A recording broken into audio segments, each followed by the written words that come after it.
안녕하세요. 네, 오늘은 적자 나는 구조 해부에 대해서 말씀을 드리도록 하겠습니다.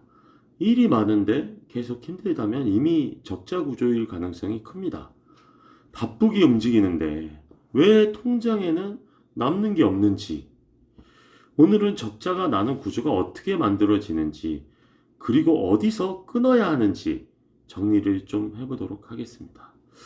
적자는 매출 부족이 아니라 구조 문제인 경우가 많습니다. 적자라고 하면 보통 매출이 적어서라고 생각을 합니다. 그런데 현장을 보면 매출은 막상 적지 않습니다. 문제는 돈이 들어오는 구조가 아니라 돈이 새는 구조의 경우가 많습니다. 들어오는 돈보다 빠져나가는 속도가 빠르면 매출이 있어도 적자인 경우가 대부분입니다. 적자 구조의 첫 번째 특징, 바로 낮은 단가입니다. 적자 구조의 시작은 대부분 단가입니다. 경쟁에 밀려서 급해서 일단 잡으려고 받는 가격. 그런데 단가가 낮으면 조금만 변수가 생겨도 바로 마이너스가 됩니다.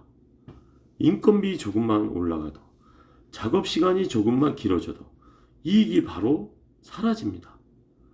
단가가 낮은 구조는 버틸 수 있는 여유 자체가 없습니다. 두 번째 특징으로는 작업 시간 증가에 있습니다. 견적 자체는 5시간 예상이었는데 실제로는 8시간이 걸립니다. 이런 일이 반복되면 이미 구조가 잘못된 겁니다. 시간이 늘어나면 인건비가 늘고 대표의 노동 시간이 늘어나고 다음 일정까지 영향을 줍니다. 적자는 숫자가 아니라 시간에서 시작되는 경우가 많습니다.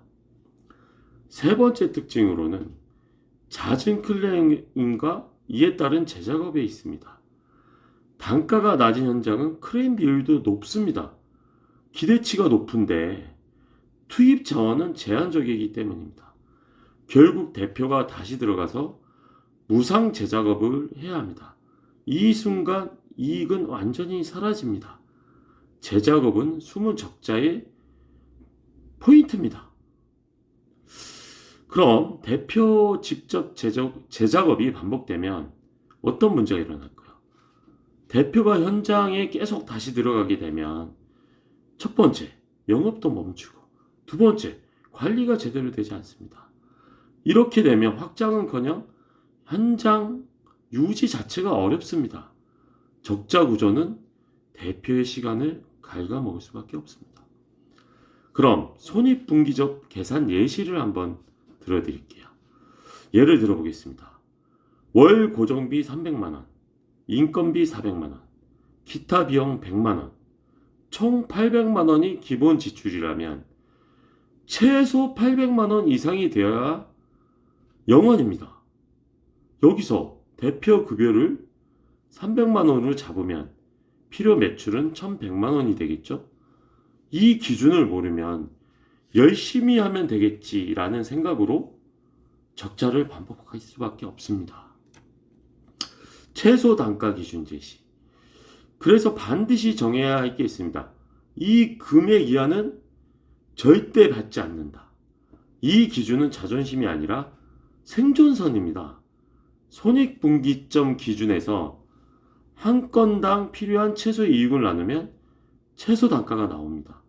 이 선을 지키지 않으면 적자는 반복될 수밖에 없습니다. 예, 단순한 예를 들어드리면 입주청소에서 만약에 평당 가격을 10,000원으로 잡자고요. 그러면 32평 기준 32만원이 나오잖아요. 그러면 최소 3명은 들어가야 됩니다. 그렇게 되면 팀원들 인건비 최소 24만원이 빠져요. 그러면 남는 돈이 얼마예요? 본인 인건비밖에 안 낸다라는 거예요. 이렇게 되면 인건비를 벌기 위해서 사업을 하는 건 아니잖아요. 이런 구조 자체가 적자 구조라는 거죠. 그러면 이 기준을 타파하려면 어떤 것들이 있을까요? 첫 번째는 옵션을 잡으면 됩니다. 그렇죠? 코팅이라든가 세집주문이라든가 뭐 줄눈이라든가 옵션을 잡을 거는 상당히 많죠. 근데 이 옵션을 내가 할 수 있느냐가 관건이겠죠. 그래서 교육이 필요한 이유 중에 하나입니다, 사실은. 또 두 번째는 하루에 두 집을 하면 되겠죠. 그러면은 뭐 예상 수익이 두 배가 되기 때문에 예, 이런 기준 자체가 달라지겠죠. 또 세 번째 방법으로는 단가 자체를 높게 받으면 됩니다. 평당 10,000원이 아니라 나는 죽어다 깨나도 평당 15,000원, 20,000원을 받으시면 돼요. 예. 그렇게 되면 당연히 내 기준선이 올라가기 때문에 예. 적자 기준으로 갈 수가 없죠. 근데 이제 예전에 이 프리미엄 청소라는 게 한때 유행한 적이 있었어요. 평당 가격이 무려 10만 원입니다. 10만 원. 예. 그럼 32평 기준이면 320만 원이에요, 청소비가. 그걸 어떻게 하냐? 이렇게 생각하시는 분들 계시겠죠? 이 영상을 보시는 분들 중에. 하지만 승승장구했습니다. 예. 그 프리미엄 청소 기준에는 일단은 약품 자체가 최고급 약품을 쓰고요. 보통 8명 정도가 들어가요. 그러면 뭐 인건비 다 빼더라도 상당히 좀 고가의 그 돈이 들어가겠죠. 하지만 남는 돈도 그만큼 커요. 그렇기 때문에 문제가 되지 않아요. 예. 이런 틈새 시장을 노려보는 것도 나쁜 방법은 아니라고 생각합니다. 예. 이만큼 이 기준선을 지켜야지만 구조적으로 내가 적자에서 벗어날 수 있습니다. 그래야지만 또 롱런을 하겠죠. 네. 어찌됐든 정리를 해드리면 일이 많은데 힘들다면 노력이 부족한 게 아닙니다. 구조를 다시 계산해야 합니다.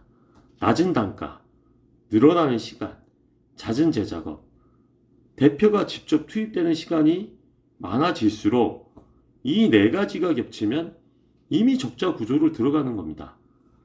사업은 많이 하는 사람이 아니라 기준을 지키는 사람이 버팁니다.